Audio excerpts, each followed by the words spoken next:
Oi, gente. Sejam bem-vindos a mais uma aula de rede de computadores. Aqui quem fala é o professor Lidiomar Casteluber. E na aula de hoje daremos continuidade no conteúdo da aula de ontem, do início do segundo bimestre aí, onde trataremos dos protocolos da arquitetura TCP/IP. Especificamente, veremos nessa aula e na próxima, continuação, os protocolos da arquitetura TCP/IP, entre eles, o protocolo e o endereçamento IP utilizados no endereçamento de computadores na rede, além do CSMA/CD, que controla a transmissão de dados entre computadores de uma rede local. Veremos também protocolos usados na transmissão e no controle de dados no meio de comunicação em redes externas, como o HDLC, já visto um pouco na aula passada, e o PPP. Vamos também conhecer o protocolo TCP, que controla a transmissão entre os computadores de origem e de destino, e os protocolos da camada de aplicação, que, como o TCP, ficam no computador. Iniciemos então com alguns conceitos e algum histórico aqui dos protocolos da arquitetura TCP/IP. Bem, o TCP/IP ele consiste em um conjunto de protocolos padrão de comunicação entre diferentes computadores, sistemas operacionais e aplicativos, utilizado na interconexão e no endereçamento de computadores e redes. Cada computador deve ter um módulo de software TCP/IP, ou seja, um programa de comunicação TCP/IP em seu sistema operacional e aplicativos para comunicação com outros dispositivos e redes TCP/IP. Nessa imagem temos um esquema onde são mostradas duas plataformas, que podem possuir sistemas operacionais distintos, hardwares distintos, mas que conseguem se comunicar por meio da linguagem comum, que é o TCP/IP. O nome TCP/IP ele se refere a dois protocolos. O protocolo TCP, que significa Transmission Control Protocol, que é o protocolo responsável pelo controle e qualidade da comunicação entre a origem, o dispositivo transmissor, e o destino, o dispositivo receptor, no caso. E o protocolo IP, que é o Internet Protocol, protocolo responsável pelo endereçamento nas redes, de forma que os dados cheguem ao seu destino de acordo com o endereço de rede fornecido. Estes e outros protocolos de comunicação que fazem parte da arquitetura TCP/IP são utilizados tanto em redes locais de computadores, chamadas LANs, as Local Area Network, que já vimos em nossas aulas, como na transmissão de dados para redes distantes, chamadas WAN, Wide Area Network. Aqui inclui-se as redes MAN também, incluído junto com as WANs. Tudo que não for LAN aqui, nesse entendimento aqui do protocolo TCP/IP, é considerado WAN. A internet ela utiliza os protocolos da arquitetura TCP/IP para a transmissão de dados através da rede, em especial o protocolo IP, que é responsável pelo endereçamento dos computadores. Como essa arquitetura ela permite a interoperabilidade de diferentes equipamentos, denomina-se também sistemas abertos, tá bom? Diferentes aplicações elas podem funcionar em um computador com um único endereço IP. As aplicações elas são diferenciadas pelo número da porta, tá? Também que nós já vimos em algumas aulas, as portas indicam aplicações, ou port em inglês também. Assim, quando o computador recebe um pacote IP, ele verifica de qual aplicação é o pacote de dados, por meio do número da porta, encaminhando então os dados para a respectiva aplicação. Assim, um computador pode fazer simultaneamente diferentes comunicações, como receber e-mails, emular terminais, acessar a internet e transferir arquivos por um único canal de acesso físico aí, realizando cada tipo de comunicação de acordo com a porta indicada no recebimento da informação. A seguir vejamos alguns números de portas mais usadas aí na comunicação com o protocolo TCP. Temos a porta 110, que é a porta do protocolo POP3 para recebimento de e-mails. Temos a porta 25 do protocolo SMTP, que serve para enviar e-mails. A porta 80, que é do protocolo HTTP, o Hypertext Transfer Protocol, que serve para envio e recebimento de páginas da internet.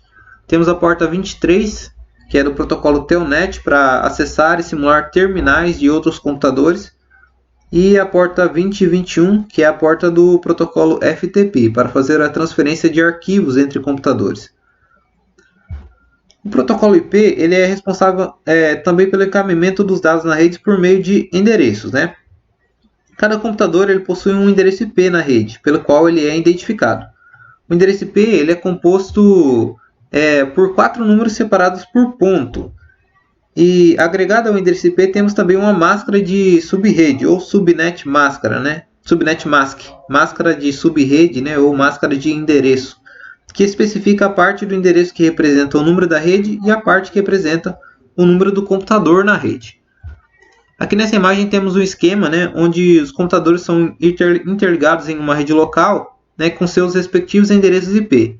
A conexão é feita por cabos, né, e equipamentos concentradores como hubs e switches. E aí na figura nós temos a máscara 255.0.0.0, que possui 255 no primeiro byte aí. Esse 255 em binário seria 8 dígitos iguais a 1, né? 8 dígitos número 1, né? Ele é completo. O que indica que somente o primeiro byte do endereço IP representa o número da rede. Então, como 255 só está no primeiro dos 4 números ali, indica que apenas o primeiro byte ali, né? O primeiro número desses 4 representa o número da rede. No caso aí a rede 10, né? Na parte de cima lá é a indicação do endereço, né? Embaixo é a máscara. Nos demais bytes da máscara temos o número 0. Isso indica que o segundo, terceiro e quarto bytes do endereço são utilizados para endereçar e identificar os computadores na rede 10. Beleza? Então assim, a posição com o bit 1 na máscara indicam, né, a parte do endereço usado para representar o número de rede. Tá? A parte com o bit 1 em binário, certo? E as posições com o bit 0 indicam a parte do endereço utilizada para os endereços dos computadores dentro da rede. Esse é um exemplo de rede local isolada, sem conexão a redes externas. Quando a gente possui conexão com redes externas, seja, por exemplo, uma rede filial, parceira comercial ou uma internet, nós teremos um equipamento chamado roteador conectado a um modem e uma linha de comunicação que vai permitir a conexão com as redes externas. O equipamento que faz a conexão da rede interna, LAN, com as redes externas, no caso o roteador, né, ele é chamado de Default Gateway, ou Gateway padrão em português. Seu endereço deve ser configurado em todos os computadores da rede interna com seu endereço IP, indicando ao computador que todos os pacotes com endereços diferentes dos da rede interna devem ser enviados para esse gateway, que vai então enviá-los para a rede de destino. Como a maior parte das conexões externas é feita para acesso à internet, é necessário ainda configurar dos computadores da rede interna um endereço de servidor DNS, que significa Domain Name System, que vai indicar qual é o endereço IP da URL, né, o www do site, né, digitado lá. Quando o computador da rede for acessar uma página na internet, ao digitar o endereço do site, por exemplo, www.paginaxyz.com.br, o browser, né, o navegador, ele procura no servidor DNS o endereço IP da página. Após obter o endereço IP correspondente à página, o browser encaminha os dados para aquele endereço. Observe que toda a comunicação na rede é feita por meio de endereços IP. A definição de nomes para as páginas no acesso à internet deu-se porque é mais fácil decorar os nomes do que os endereços IP. Assim, digitamos apenas um nome da página e o servidor DNS traduz para o endereço IP correspondente. O servidor DNS é um banco de dados, tá? Um banco de dados com tabelas, né, com os nomes dos nomes dos sites e seus respectivos endereços IP. Se tivermos o endereço IP do site, nós podemos inclusive digitá-lo no navegador no lugar do nome do site e o acesso será feito normalmente. Quando se tem uma rede com muitos computadores, é trabalhoso fazer a configuração de endereço IP, gateway padrão, máscaras e endereço do servidor DNS em cada um deles, principalmente quando há alterações, né, nesses endereços. Para isso, há um serviço chamado DHCP, que significa Dynamic Host Configuration Protocol, o protocolo que fica em um servidor da rede local e distribui automaticamente os endereços IP para cada computador quando ele é ligado. Dessa forma, fica muito mais simples realizar configurações e alterações de endereço IP nos computadores da rede local dentro de uma empresa, por exemplo. Tendo visto esses conceitos iniciais, vamos partir para o estudo das camadas da arquitetura TCP/IP. Bem, a arquitetura TCP/IP ela divide o processo de comunicação em 4 camadas. Em cada uma delas atuam determinados protocolos, tá, que interagem com os protocolos das outras camadas da arquitetura TCP/IP. Vamos ver as 4 camadas e seus principais protocolos aqui. A camada de aplicação possui os protocolos de aplicação, que são FTP, Telnet, DNS, SNMP, SMTP, entre outros aí. A camada de transporte, essa é a de cima para baixo, a segunda, né? Possui os protocolos de transporte, entre eles o TCP e o UDP. A camada de rede ou internet, ela possui os protocolos de endereçamento de rede, o IP, o ARP, o ARP, o RARP e o ICMP, né? São alguns dos principais. A camada de enlace ou de acesso à rede, interface de rede ou link de dados, né? Data link, ela possui os protocolos de acesso ou enlace físico, entre eles o CSMA/CD-Ethernet, que eu comentei na aula passada, né? Vamos ver também, né, durante essas aulas aqui dos protocolos TCP/IP, o protocolo PPP, o HDLC, que já vimos, né, na aula passada também, o Token Ring e o FDDI, né, o FDDI, que interagem com o hardware e o meio de transmissão, fazendo com que as camadas de cima independam do meio de transmissão utilizado. Por último, aí temos a camada física, né, e dá um total de 5 aí, mas é porque no modelo TCP/IP ela se une à camada de enlace. A camada física se une à camada de enlace, diferente do modelo OSI, que a camada física ela é representada individualmente. A camada física ela é composta por hardware, sinais elétricos, meios de transmissão e seus padrões aí. Alguns autores ainda consideram que são 5 camadas, tá? E porque eles fazem essa separação da camada física e da de enlace. Mas aqui vamos considerar que são 4 camadas, tá? Pelos autores que eu utilizei para essas informações. Temos aqui então as camadas do modelo TCP/IP e os protocolos aí de cada camada. Então temos aí, né, cada uma das camadas, né, de cima para baixo, aplicação, transporte, internet work ou rede, internet, né, a data link ou enlace e a camada física, né, que trabalha junto com a camada de enlace aí, aqui no modelo OSI, né, na arquitetura, aliás, no modelo TCP/IP, né, na arquitetura TCP/IP. Bem, outra coisa importante com relação aos protocolos, né, e as camadas do modelo TCP/IP é que, como vimos anteriormente, em aulas anteriores, o protocolo de uma camada ela transporta os dados ou pacotes de outra camada. Nesse exemplo aí na tela, os dados de uma aplicação em um computador que serão transmitidos pela rede são enviados ao protocolo TCP, que insere campos de controle, formando um bloco. Esse bloco do protocolo TCP possui controles incluídos pelo protocolo IP, formando um pacote IP. O pacote IP é colocado em um frame Ethernet pelo protocolo CSMA/CD, que fica na placa de rede do computador, o qual em seguida transforma os dados em sinais elétricos a serem transmitidos pelo cabo de rede. Então, quando a informação chega na placa de rede do computador de destino, essa placa recebe o sinal, decodifica de volta os dados, recompondo o frame Ethernet, né, o pacote Ethernet, e faz o processo inverso até os dados chegarem à aplicação do computador de destino. Então essa estrutura aí mostra, né, o encapsulamento dos dados de uma camada em outra. Cada camada agregando dados de controle e encapsulando os dados que vêm das camadas superiores. Bem, agora vamos estudar um pouco cada uma das camadas, tá, do modelo TCP/IP aqui, tá, cada uma das 4 camadas, né, ou 5, né, se a gente separar a camada física.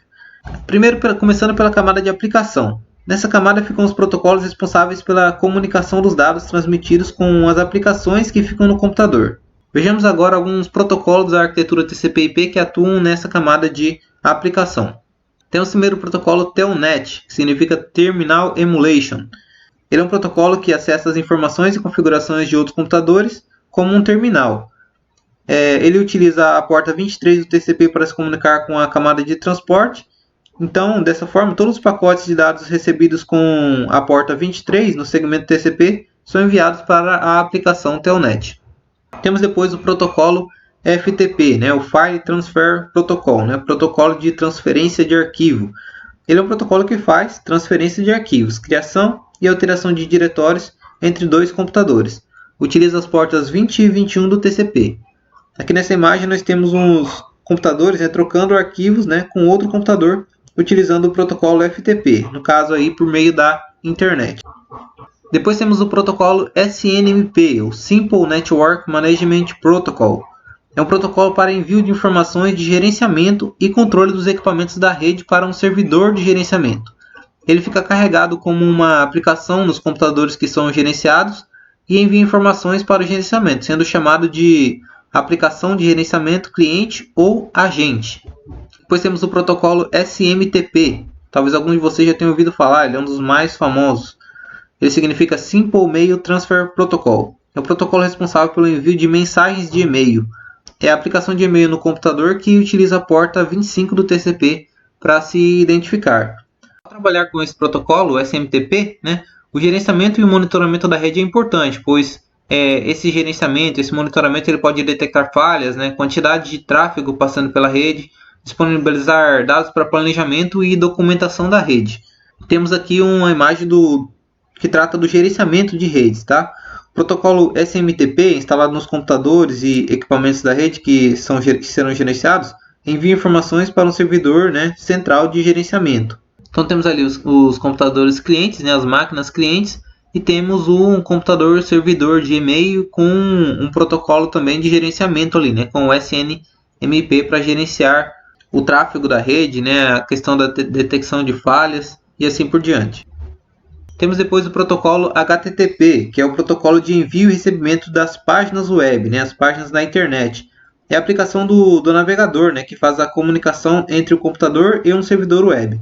O protocolo HTTP ele utiliza a porta 80 do TCP para identificar os seus pacotes.